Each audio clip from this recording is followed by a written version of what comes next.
Hey everyone, I thought I would do just a daytime driving video slash update on the car since I've had it.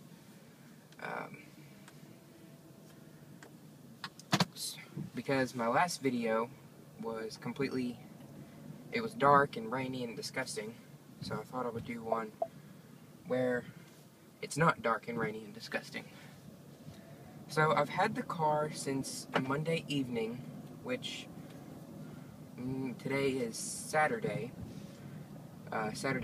morning, and so far I absolutely love it. Of course the fuel economy numbers are slightly low. It says 15.8 right now, but I know that's not right because I was sitting in it this morning with the engine running, and that's a fuel economy killer.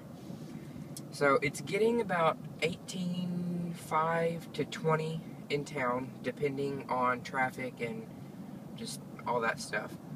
So the fuel economy isn't quite up to where the EPA says it will be yet. The engine's not broken in. Like I said, I think after the first 1,000 miles or so, I'll be able to get a more accurate reading on the fuel economy. Right now the car has 240.0 miles on it, so that's where that is. The engine is really quiet.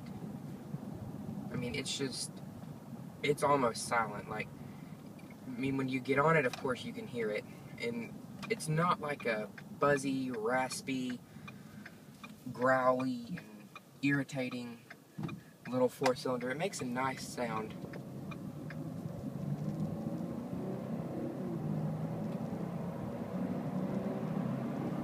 You probably heard it there, but like I said, that was about half throttle or so, and it was completely quiet. Road noise and tire roar is next to none, especially on this surface. This is a very smooth surface. It's paved like an interstate is, but it's not an interstate. It's just a road through the center of town. Steering, very quick and very responsive. I really like the steering in this car. It is a little on the numb side. It doesn't communicate a whole lot back to the driver, but it's very precise. It's not like, where's the front wheels? I don't know. I always know where the front wheels are. It's very precise. And this is a little bit of a rougher surface, so you can probably hear the difference. But the power in this car is just ridiculous. It does not take much at all to make the front tires let go, and then you have torque steer out. It's just ridiculous amount of torque steer. But I mean, it's not unmanageable. Like I said, it's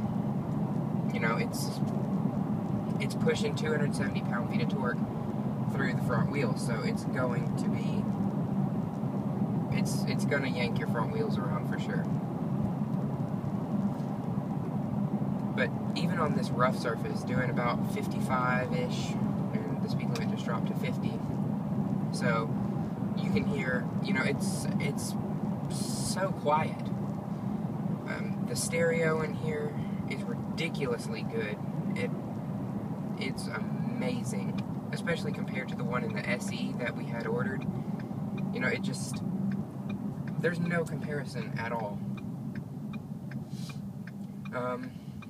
I put half a tank of gas in it, and it only cost $25, and I was like, whoa, I could get used to this. Although I will say that the gas tank is really small.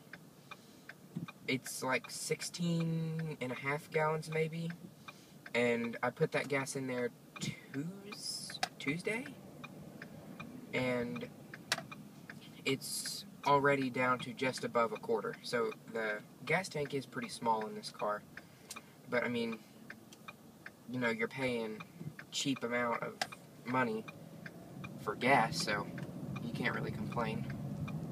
Ride comfort is really good.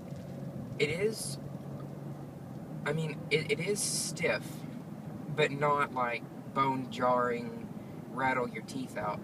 It's just, it's tuned more towards the sporty side of the ride comfort, but it's not rough. It's not bouncy and jiggly and unsettled. It's very calm and collected and just a very smooth ride for relatively. I mean, this car does have 19-inch wheels, so you don't have much, and I apologize, my phone probably just buzzed, I think I heard it.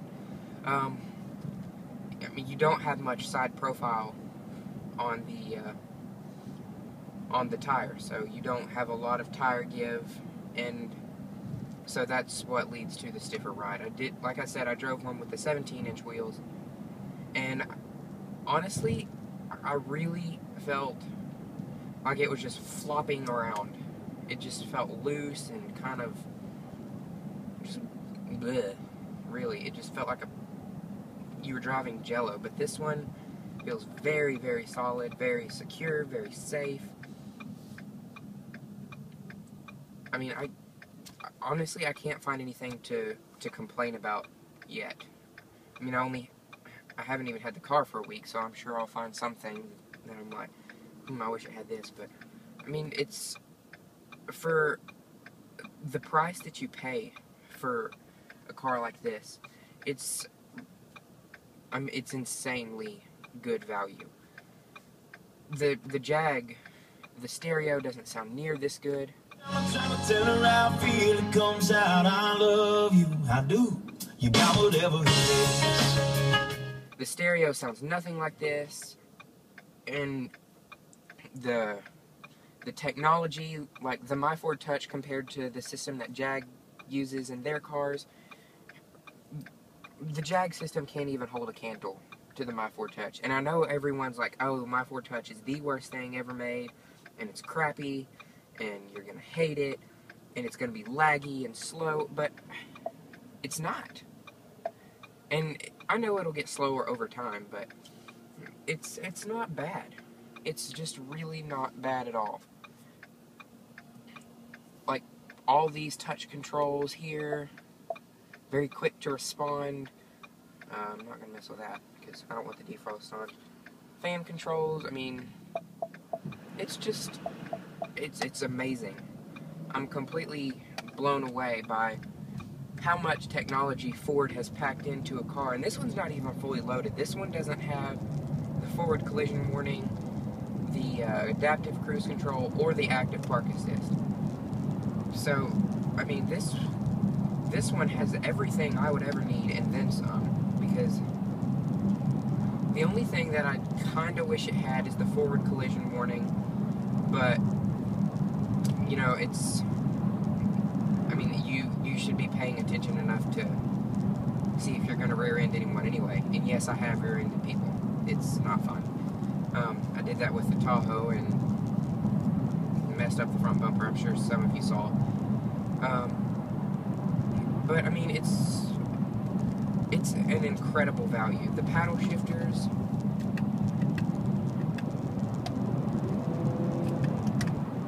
and that's a lot of power. Didn't intend for it to jump like that, but it did, so I had to slow down. The paddle shifters, they won't let you shift up if the car doesn't think it needs to. That's kind of like the system with the Jag, or no, not the Jag, the Infiniti. Mom's Infiniti QX56 would not let you shift up if the car didn't think it needed to. Which I find kind of irritating, because, I mean, the point of the paddle shifters is like, okay, I want to control the gears. I mean, I just feel kind of like I have partial control, and it's just, I don't know. And as you can hear, it's very, very quiet. When the engine is going, it just makes a nice little brrrr. It's not a buzzy little motorized toothbrush sounding engine, thankfully. Which I'm really glad it's not, because I've ridden in a lot of four-cylinder cars that just buzz and buzz and buzz, but anyways, I guess that's really pretty much it, so I hope you guys have enjoyed, And thanks so much for watching.